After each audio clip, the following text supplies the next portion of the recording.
foi uma ETF pioneira. Ela ganhou um nome no mercado e realmente as pessoas associavam investir no S&P 500 ao IVVB11.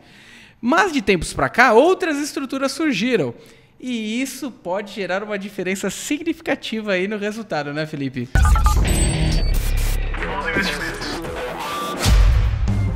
Olhem só, meu dinheirinho! Olá, investidores e investidoras, sejam bem-vindos a mais um Retorno Cast Pocket. Estou eu, Luiz Felipe Vieira, juntamente com Felipe Medeiros. E hoje a gente vai falar de comparação de fundos e comparação de ativos, né, Felipe? Inclusive, temos uma novidade aí, espere, daqui a pouquinho a gente fala um pouquinho dessa novidade aí, mas o assunto é a diferença quando você persegue não só os fundos passivos, mas os fundos monoativos, quando ele tem uma taxa de administração maior do que o outro.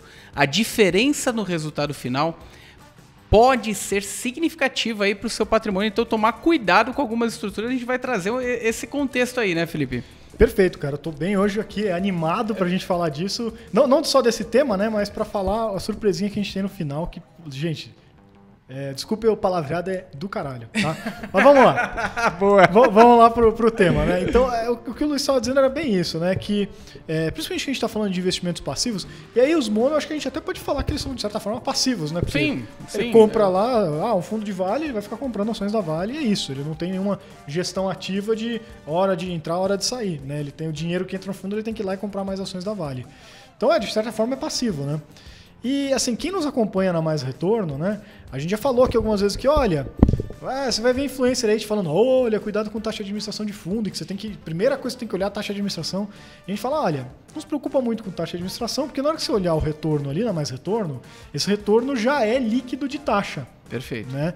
Esse retorno, então, quando você vê se você gostou do retorno, não se preocupa com a taxa de administração, porque já é depois de pagar elas.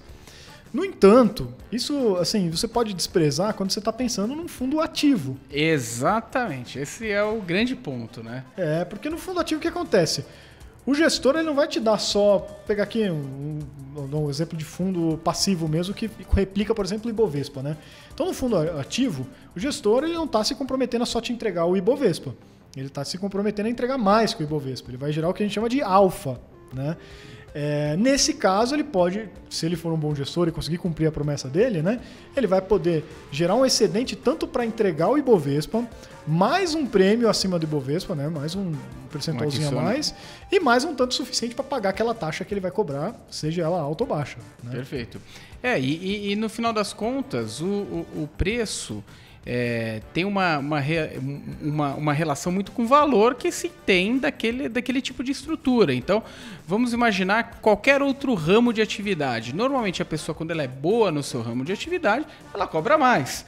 Então, se você quiser um bom fundo ativo, possivelmente você vai ter que pagar um bom salário para o gestor, né? E é isso. Então, muitas vezes, a taxa de administração ela não tem uma relação direta com os fundos ativos, dependendo dos profissionais que estão dentro daquela casa, logicamente, né? Às vezes vale a pena você pagar mais, né? Não é à toa que muita gente prefere pagar bons valores de consulta para ir para um médico, né, de confiança do que pagar valor qualquer aí e não ter uma confiança no médico, né? É aquela história, né, Luiz? Imagina assim, você que está ouvindo aí, você tem algum trabalho seu, né? Tá bom, pode ser que alguns de vocês aí trabalhem só por amor, né? Façam caridade e tudo mais, mas a maioria de vocês que estão nos ouvindo aí, eu imagino que você trabalha porque você quer ganhar dinheiro também, né? Então, se você tem lá o seu trabalho, seja lá qualquer coisa que você faça, você é advogado, você é engenheiro, é professor, é policial, não sei, policial é mais difícil porque você não tem que trocar de emprego, né? Mas sei lá, qualquer profissão que você tenha equivalência, né? Então, eu sou professor numa escola tal, né, aqui, e eu tenho uma escola concorrente aqui. Nessa escola que eu vou receber uma remuneração aqui de X. Na escola concorrente, o cara acabou de me fazer uma proposta de receber 1,5x, receber 2x. Onde você vai ficar, né? Você vai ficar no que paga melhor, né? E é óbvio que essas propostas de receber 2x vão vir para os melhores profissionais. Então, no final é isso. Exato. Não adianta você querer pegar o fundo baratinho, porque os melhores gestores vão querer ir onde eles ganham bem, né? Eles vão querer ficar lá trabalhando que nem louco, estudando, vivendo de mercado para ganhar uma mixaria, né? Perfeito. E essa é a estrutura ativa. Então, realmente, muitas vezes a taxa de administração é um índice, um indicador ali que você tem que olhar, tem que analisar, mas muitas vezes não há necessidade de você olhar com tanto detalhe assim. O que importa é o resultado, a entrega, o tipo de eficiência que o gestor ele gera ali no fundo ativo. Agora, diferente de um fundo passivo, que o gestor ele não tem obrigação de entregar algo a mais do que o ativo que ele está se comprometendo. Na verdade, a obrigação dele é justamente entregar o resultado do índice, né? O resultado do ativo de referência, né? Perfeito. E um bom investimento passivo, né, Luiz, não é só entregar o retorno, mas ele tem que estar com um pouco de descolamento, ou seja, ele não pode fugir muito daquele índice, né? E também com um baixo que a gente chama de tracking error, né? Que é a diferença entre volatilidade daquele ativo o objeto, então, do alvo, né? A volatilidade do Ibovespa, por exemplo, e a volatilidade daquela própria, por exemplo, uma ETF, né? Que vai seguir lá o índice. Então, se essa ETF até consegue bater a rentabilidade do Ibovespa, mas com uma volatilidade muito maior que a do Ibovespa, então ela vai ter um tracking error alto. Isso é ruim para o investimento passivo. O investimento passivo, você quer ter o mesmo risco e o mesmo retorno do que o investimento alvo, né? Referência, de né? referência. Você não quer ter o mesmo retorno com mais risco. Não faz sentido isso, né? Ou seja, no final o que eu estou querendo dizer é o seguinte: para ele conseguir te entregar um retorno próximo ali daquele investimento, né? Se ele tiver cobrando uma taxa alta, ele vai ter que correr mais risco. Não tem como, né? Ele vai ter que se expor. Porque ele vai ter que ganhar mais do que o índice para te entregar só o índice depois de pagar as taxas, né? Aí a gente chega na conclusão aqui, né, Luiz? Perfeito. Para o cara te entregar um negócio que vai ter o mesmo retorno, exatamente igual, 100%, né? O mesmo retorno e a mesma volatilidade, teoricamente ele teria que cobrar zero de custo, né? Para ele investir exatamente da mesma forma que o índice, né? Exatamente. E por isso que muitas vezes algumas estruturas acabam sendo trazidas a mercado e se tornam ineficientes ao longo do tempo, conforme outras estruturas concorrentes vão aparecendo. E uma delas, até a gente tem aqui, né? Foi agora até tema do Twitter ali da Mais Retorno, né? São as 3 ETFs que replicam o S&P 500, né, Felipe? Não faz muito tempo que a gente tinha ali uma estrutura bem limitada de investimento internacional. O IVVB11, ele de fato foi uma estrutura pioneira, vamos dizer assim, né? É a maior no Brasil, assim. Eu não sei, até talvez ela é a maior ETF de todas, né? Maior até que Bova 11, por exemplo.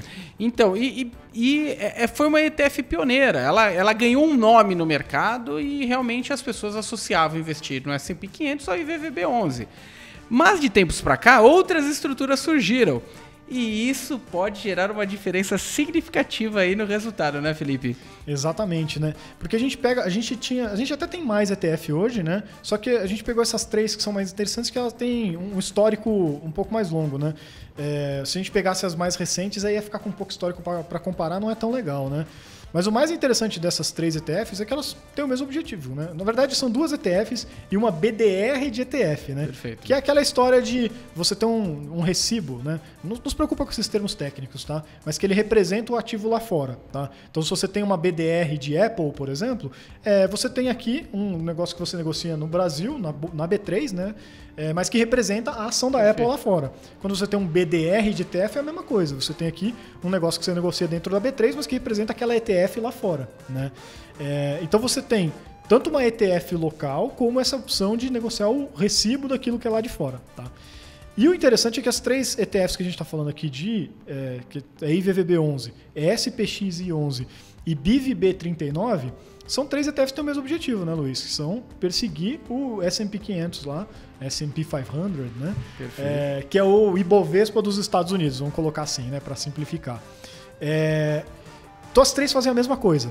2 delas são ETFs locais, tá? Então a IVVB11 e a SPXI11. O que elas fazem? São fundos criados no Brasil que no final eles pegam o dinheiro do cotista e compram a ETF lá fora, tá? E a BIVB39 é o que a gente falou que é uma BDR de ETF. Então não é um fundo local, ele está lá fora, é ETF mesmo lá fora, só tem um recibinho que você negocia aqui dentro. Qual que é a diferença? Os fundos locais, você vai pagar uma taxa de administração para eles e eles vão comprar um fundo lá fora, uma ETF lá fora, que também vai ter a taxa de administração dela. A BDR não precisa cobrar a taxa de administração. Você paga só a taxa lá fora. A taxa do ativo de referência, né? Exatamente. E a segunda diferença é que lá fora tem muito mais concorrência, o mercado é mais eficiente, maior, né? Também dá mais ganhos de escala para a gestora que monta a ETF. Então as taxas de administração lá são muito menores, mas muito menores mesmo. Aí aqui o que é legal, tá?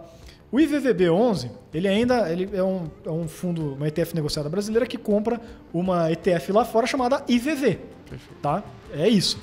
A SPXI11 também é uma ETF local brasileira que compra uma ETF lá fora chamada VOO. As duas ETFs fazem a mesma coisa lá fora, né? Tanto a IVV quanto a VOO. Perseguem o S&P 500. Exatamente. A diferença é que uma é de uma gestora, né? Uma é da BlackRock e a outra é de outra gestora que é a Vanguard. Mas é a mesma coisa, tá?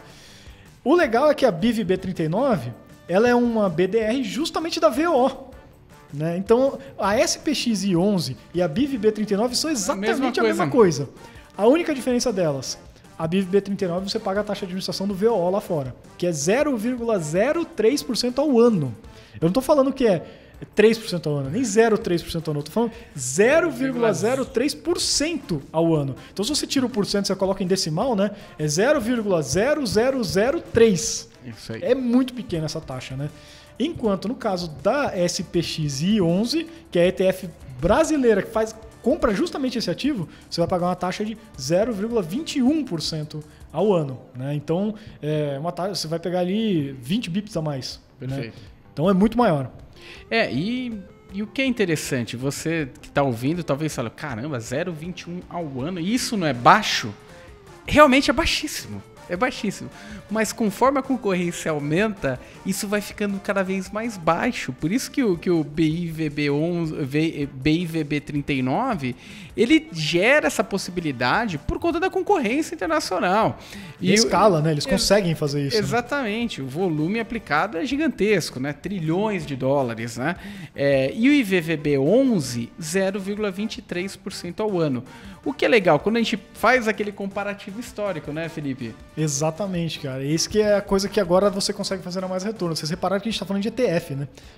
É fundo, mas não é fundo tradicional que é o que vocês estão acostumados a ver lá na ferramenta da Mais Retorno.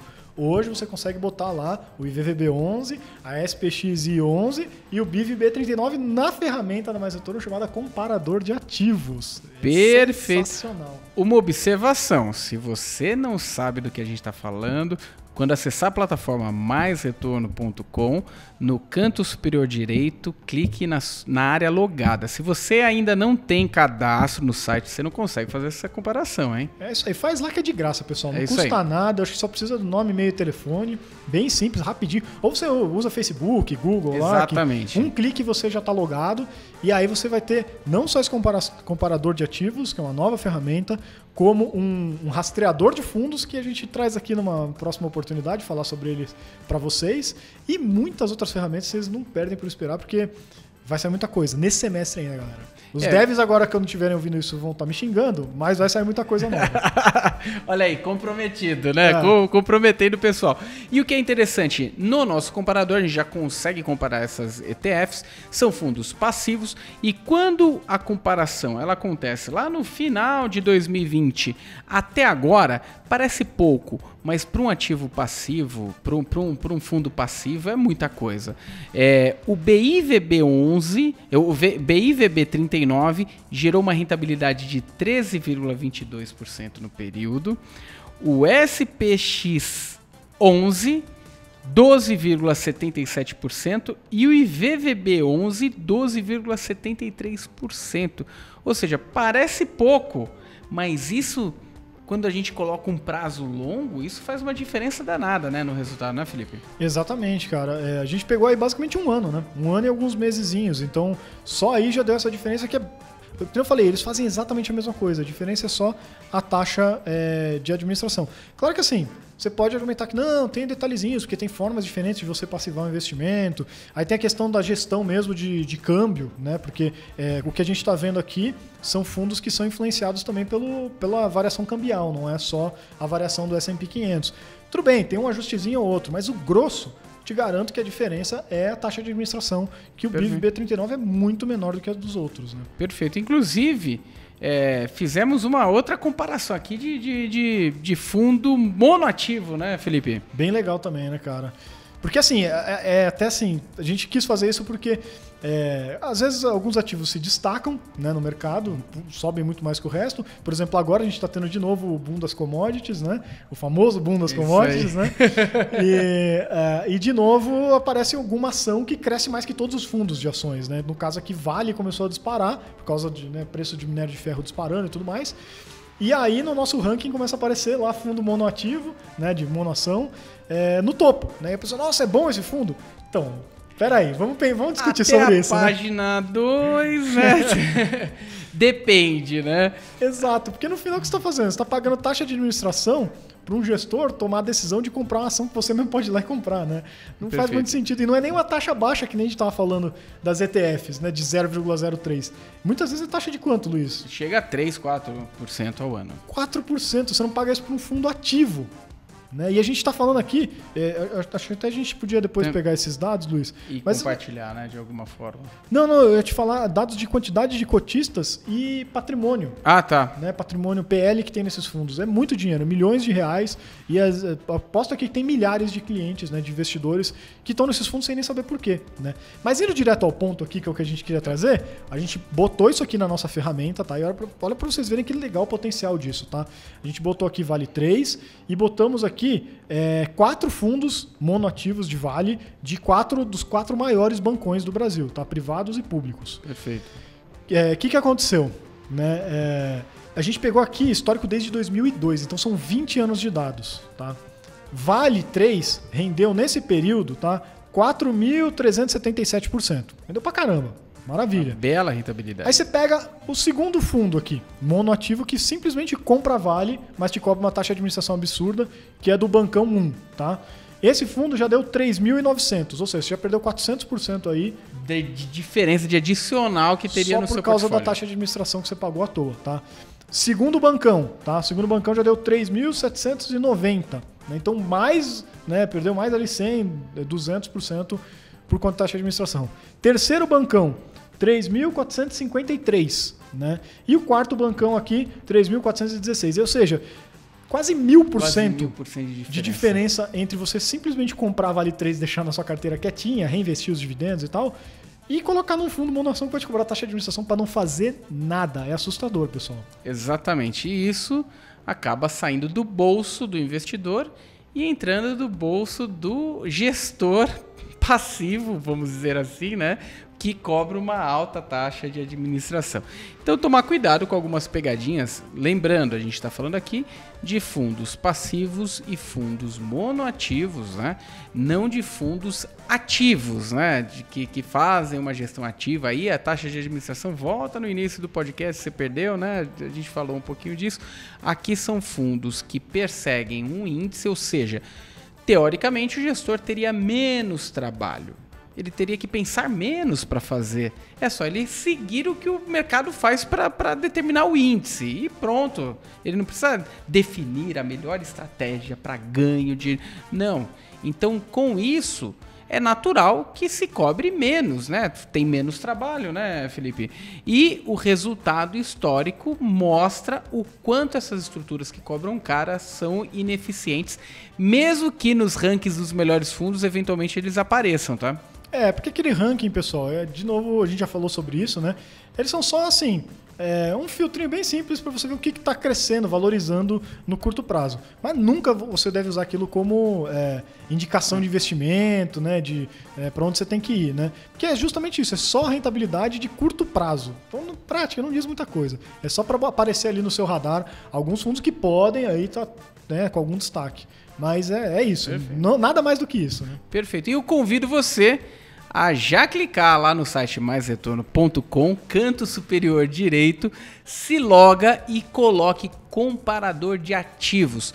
Pode comparar fundos imobiliários com ações, com fundos de investimento, com ETFs, e com isso você vai conseguir consolidar uma comparação com os mais diversos ativos aí. E é aí esse tipo de entrega que a Mais Retorno quer trazer aí para vocês. Essa é a novidade que a gente está trazendo.